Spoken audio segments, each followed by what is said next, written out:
Bismillahirrahmanirrahim. Assalamu alaikum dear students.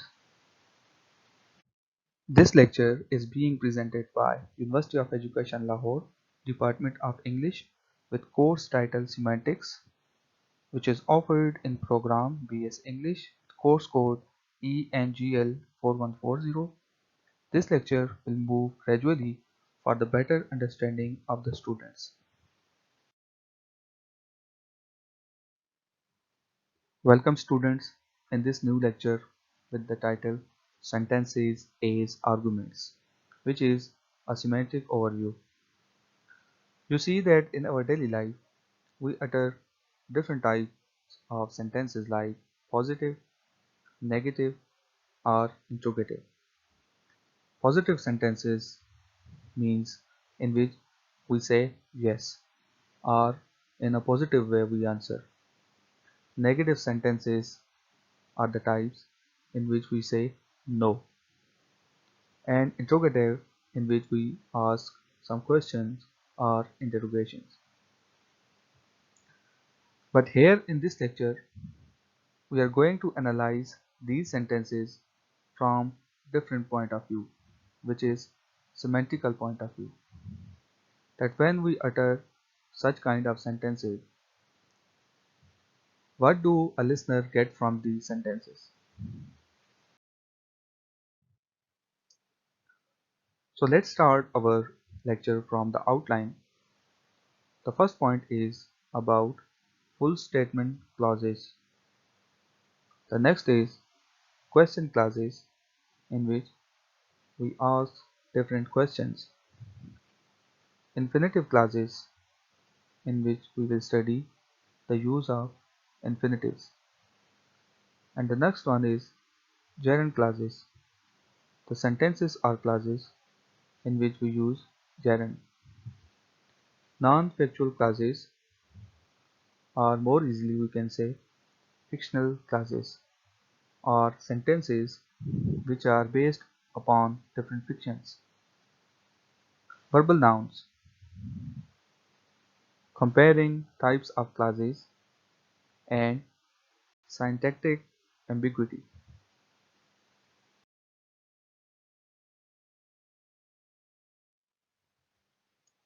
As we have earlier mentioned, embedded clauses have several different forms, which are the topic of the present lecture. So much of this lecture is about the syntactic forms in which embedded propositions are expressed. And out of them, the first one is full statement clauses. So if we look on this slide, the sentence 1a is about A1 knows the answer. Sentence 1b, A1 knows that we are here. So 1a is a simple sentence and 1b, here we see that in brackets. 2a, Sally forgot her appointment. 2b, Sally forgot that Sarah was waiting for her. Like 1b, here 2b has also a word that in brackets. 3a, the judges announced their decision to the eager contestants. 3b, the judges announced to the eager contestants that they had reached a decision. So here in this slide we see 1a, 2a and 3a are simple utterances. Unlike 1b, 2b and 3b are more conclusive and explainable.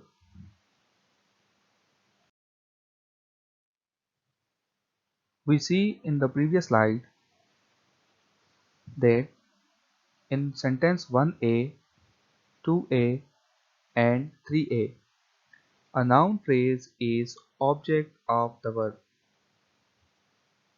In 1b, 2b and 3b, A clause occurs in the same place and with the same role. In 3b, the direct object and indirect object have been rearranged. The shorter element placed before the longer one. But what if sentence 1a has this structure? Sentence 1a is even knows the answer. If we look this sentence from traditional point of view, even is a subject, knows a verb, and the answer is the object of the sentence. But here we are going to analyze this sentence from semantical point of view. So we will call even as affected, know, predicate, answer, theme. Theme, which is more important from semantical point of view because the whole structure of the sentence revolves around this.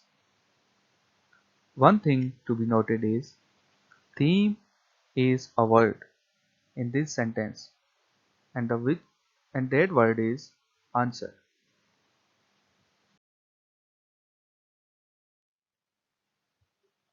Unlike sentence 1a, which was comprehensive, sentence 1b is more explanatory. Even knows that we are here. Here, that is in brackets. And the second part, which is also a sentence, is explaining the first part of this sentence. So, here, even is affected, know is predicate, and this part is like sentence 1a. But the different thing in this sentence is S theme, which is sentence theme, or we can say simply theme of the sentence, which has two subparts, theme and place. Theme is we and place is here. So S theme is explaining the first part of the sentence. In sentence 1a, only a single word was theme, but here theme is a complete sentence. In previous slide, we saw a new thing in a sentence, S theme. The S theme, which is a clause, is introduced by the meaningless word that. As we are seeing in this slide, that. And after that, the clause is known as S theme. And that, in some cases, may or may not be present. The rest of the clause following that is identical with a sentence standing alone. We are here. Sarah was waiting for her. They had reached a decision. All of these examples are embedded sentences or clauses, which are statements in which propositions are presented as facts. Note that the subject of the clause, if a personal pronoun, must be a subject form, one of the group I, he, she, we, they, but not me, him, her, us, them, and the verb of the clause can have all the modifications of the main verb. For example, here there is an example of a sentence. I know that Sarah waits for Sally. I know that Sarah waited for Sally.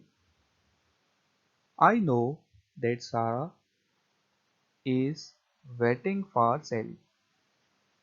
Waits, waited, is waiting, or had been waiting for Sally, should have waited for Sally. These are all the modifications of main verbs that can happen in S-theme sentence. So we can say a clause that has these characteristics like subject pronoun as subject and full possibility of verb modifications is a full class.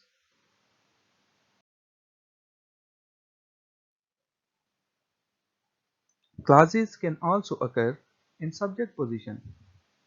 We know the structure of a sentence is subject, verb, and object. Subject is the actor of the sentence and always appears as the first part of the sentence.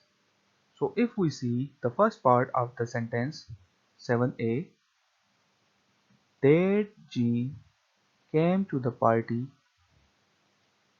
surprised everybody. So before surprised, there is a clause. In sentence 8a, that Mr. Goodson remembers so many things. So this is also a clause. 7b, it surprised everybody that Jean came to the party. And the sentence 8b, it is unbelievable that Mr. Goodson remembers so many things. Here we use it in both sentences as an empty word.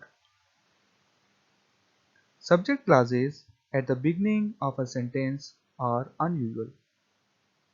Instead of this order, we more often introduce an empty word it, like in sentence 7b and 8b,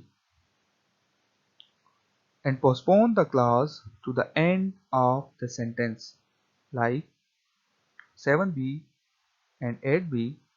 The predicate of 7a and 7b has this thematic structure like surprise, which is affected and as theme,